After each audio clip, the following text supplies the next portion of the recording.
ওই বাটপারটাকে তো কোথাও পাচ্ছি না, মোবাইলও পাচ্ছি না। দেখি একটা কল দিয়ে দেখি।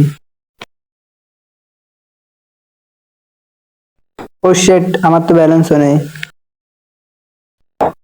কোথায় যে তাকে খুঁজি।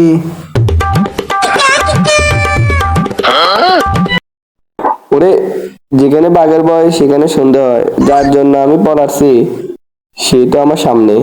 এখন তো আমাকে টঙ্গের দোকানে যেতেই হবে। আয় হায় রি, সামনে তো টঙ্গের দোকান, সেই ওকে ধোকা দিয়ে আমি যেতে পারিনি। আর মোবাইল টিপতে ভালো লাগতেছে না, দেখি ওকে পাই কিনা।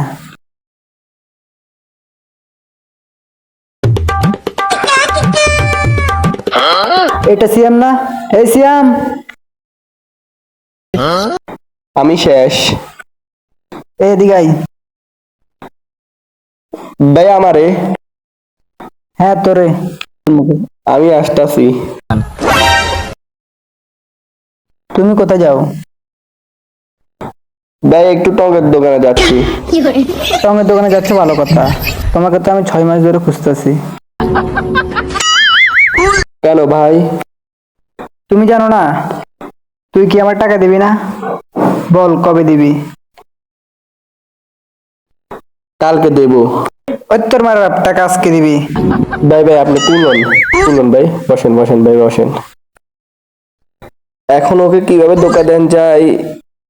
ও আচ্ছা পাইছি। কি ভাবস?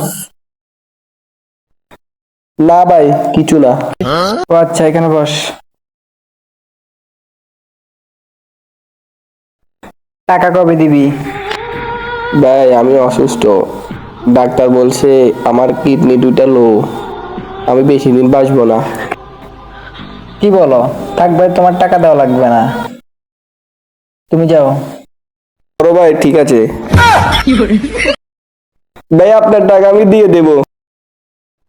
দেওয়া লাগবে না, তুমি যাও। যাক, আজকে তো বেঁচে গেলাম। আবার দেখা হলে ফার্ম একটা মারতে হবে। টঙ্গের দোকানে যে একটা চা খেয়ে আসি।